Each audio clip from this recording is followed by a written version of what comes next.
que se acepte el aporte que hacía el sector industrial aquí en el austroecuatoriano para hacer los estudios preliminares de la nueva vía Cuenca-Guayaquil, propuesta que pretende sacarnos de este postergamiento vial que tenemos y no estar supeditado de que de pronto se cierra la vía y hay problemas de movilidad tremendamente fuertes, porque no solamente es la vía Cuenca-Molleturo, el Empalme, es la vía que va por Cañar, es la vía también que va por el sector de Santa Isabel, que no están en expeditas condiciones y que ha causado problemas, y mucho más también con la paralización que tuvimos el pasado mes de junio, ha reactivado que exista un movimiento que aporte desde el sector industrial de la provincia de La Suay. Andrés, buenos días, bienvenido. ¿Cómo va el tema de los estudios preliminares de esta propuesta de una nueva vía Cuenca-Guayaquil que iría por el sector de Cañar? ¿Cómo ha ido avanzando los estudios preliminares? Buenos días. Buenos días, Rubén. Bueno, primeramente agradecerle esta entrevista. Un gusto conversar con usted y con todos los radioyentes de W Radio. Bueno, realmente bastante bien en relación al estudio preliminar que lo desarrolló la Universidad de Cuenca. Fue ya entregado estos estudios preliminares a la Cámara en una reunión de directorio el pasado día miércoles, donde fueron expuestos todas las características más importantes que tendría la propuesta de esta nueva vía Cuenca-Guayaquil, que eh, creemos, estamos seguros, es el proyecto más necesario, hablando en infraestructura vial, obviamente, que requiere el Azuay, que requiere el austroecuatoriano para poder comunicarse con una provincia que no solamente tenemos relaciones turísticas, productivas, sino la mayor cantidad de productos vienen del puerto Guayaquil, suben al austroecuatoriano y se distribuyen a varias provincias. Entonces, esa nueva vía que conecta específicamente Cañar con Guayas, pero que con la carretera rápida, la vía rápida que existe entre Cuenca y Azogues Biblián, pues daría la posibilidad de llegar a Guayaquil, a la provincia de Guayas, de una manera mucho más segura, de una manera cumpliendo con todas las normativas mínimas de calidad, que como usted bien expresa, Rubén, no las tenemos en ninguna vía del austro ecuatoriano, o en muy pocas vías, para ser un poco más generoso, pero que realmente hemos sido abandonados los últimos 40 años por el gobierno nacional y que ahora con este propuesta que se presentará al presidente de la República en unos días más, tenemos el compromiso de que el presidente estará en la ciudad de Cuenca para recibir este estudio, lo recibiremos ojalá en nuestras mismas oficinas para recibir este estudio, pues desde ahí podamos comenzar a presionar y ojalá no solamente el gremio al cual yo represento, sino toda la ciudadanía, autoridades locales, para que este proyecto pueda tomar su camino correcto, que es hacer los estudios de prefactibilidad, los de factibilidad, que se los incluya dentro del presupuesto 2023 y que en el menor tiempo posible pues pueda sacarse a licitación, a concesión, para que pueda ser construido, capaz con una alianza público-privada, que también es una muy buena propuesta. ¿Cuál es el alcance que tiene estos estudios preliminares, Andrés? ¿Cuáles son las condiciones que tendría la vía? Entiendo que ahí también está la propuesta del trazado. Nos daría también lugar a conocer qué tiempo es lo que haríamos nosotros en viaje de Cuenca hasta la ciudad de Guayaquil. A ver, Rubén, el objetivo del estudio preliminar era justamente dar unos principios básicos de qué tipo de carretera se requiere. Un estudio preliminar no da el trazado final, sino ya lo da un estudio de factibilidad. ¿Por qué? Porque un estudio de factibilidad ya entra al análisis geológico de la vía, que justamente es la parte que no tiene la vía, porque es de lo más complejo. Y recordemos nosotros que el tema geológico en la zona de montaña es bastante sensible y lo vemos creo que día a día con la carretera Cuenca-Guayaquil por la Molleturo-Naranjal, en donde actualmente el problema es del kilómetro 49, pero que durante varios años, décadas, hemos visto que hay deslaves en varios puntos específicos de esa vía, porque la vía Cuenca-Molleturo, aunque es una línea recta hacia Guayaquil, tiene pendientes de más de 12 grados en algunos casos, tiene curvas que el radio de curvatura es de 30 grados, cuando lo más aconsejable es tener radios de 200 grados, imagínese usted, Rubén.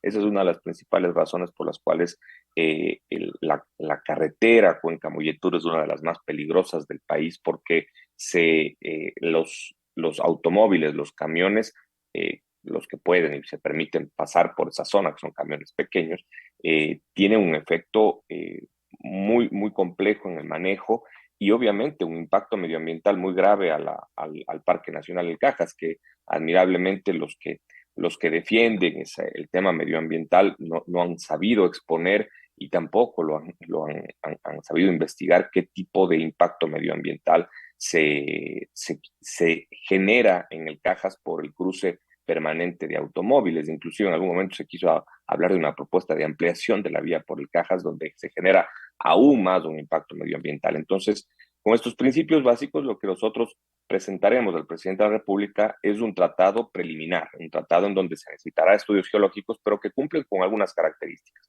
La primera, que el ancho de la carretera sea como mínimo 2 vías de ida y 2 vías de vuelta. ¿Eso qué significa? Que vamos a tener una vía en donde los camiones lentos que van con carga de subida o de bajada puedan ir por la derecha y que los automóviles privados o automóviles livianos puedan ir por la izquierda a una velocidad promedio de 80 kilómetros por hora. A esta velocidad promedio de 80 kilómetros por hora se prevé, según el estudio de la Universidad de Cuenca, que el tiempo que tomará un viaje Cuenca-Guayaquil es más o menos el mismo tiempo que toma por la vía Cuenca-Molleturo-Naranjal, es decir, 2 horas cuarto, 2 horas 20 a 80 kilómetros por hora, que como usted sabe ni siquiera es el promedio de velocidad permitido en las vías, en las carreteras interprovinciales, que es 90, entonces podría inclusive reducirse. Otro tema importante, la característica de la vía, es que se ha planificado una vía en donde las curvas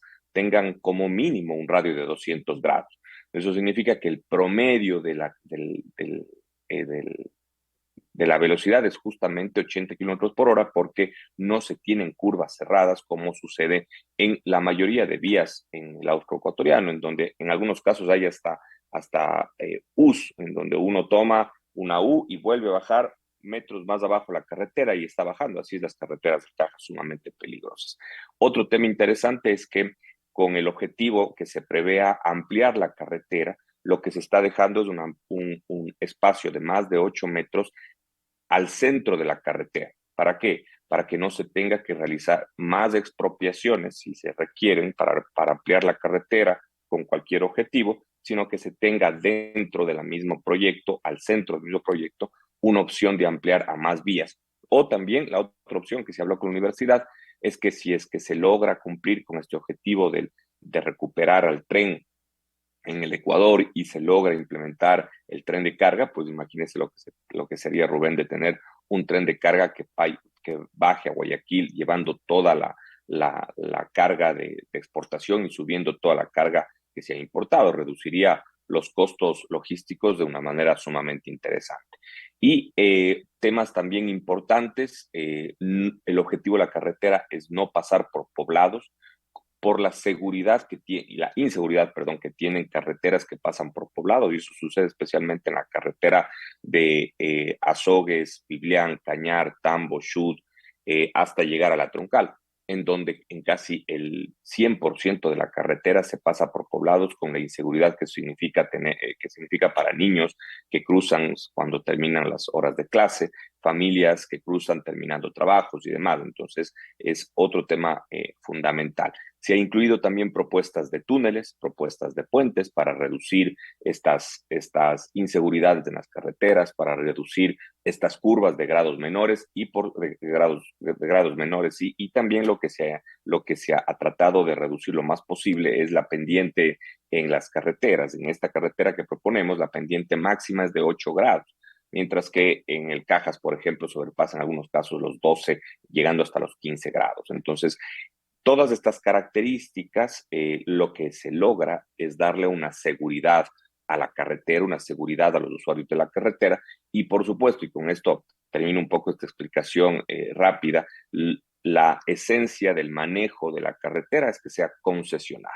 No podemos seguir dependiendo de la generosidad que no han tenido los gobiernos históricamente como el austroecuatoriano de mantener las carreteras en esta zona del Ecuador. Necesitamos una vía concesionada en donde los que quieran utilizar esta vía tengan que pagar peajes para subir o para bajar, y que eso sirva para mantener la carretera, mantenerla segura, sin ningún tipo de inseguridad, sin piedras en el camino, como nosotros vemos permanentemente en las vías del aeroecuatoriano. Qué bueno que esta iniciativa ya está dada, además los estudios ya están listos. La fase siguiente, usted dijo entablar ya un diálogo con el presidente de la República y hacer la presentación. ¿Cómo lograr, Andrés, que esta sería la parte más importante? De que lo que ustedes presenten tenga la acogida del presidente, ya lo dijo en algún momento también y lo ha dicho en reiteradas ocasiones, dentro de su plan vial que él tiene hasta el 2025, ajustarse a lo que vaya a presentarse como propuesta por parte del CIPEM. ¿Cómo hacer de que esto se empiece a lograr y ganarle tiempo al tiempo, como usted decía al inicio de esta entrevista?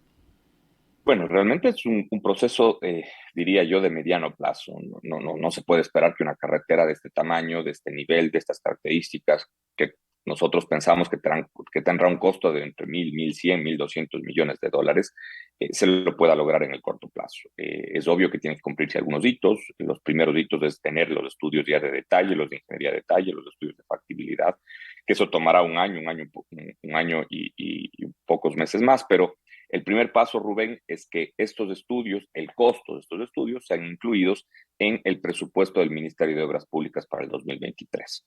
Eso ya les da la obligatoriedad, en el momento en que se incluye en el POA, del Ministerio de Obras Públicas, les obliga a realizar los estudios de factibilidad.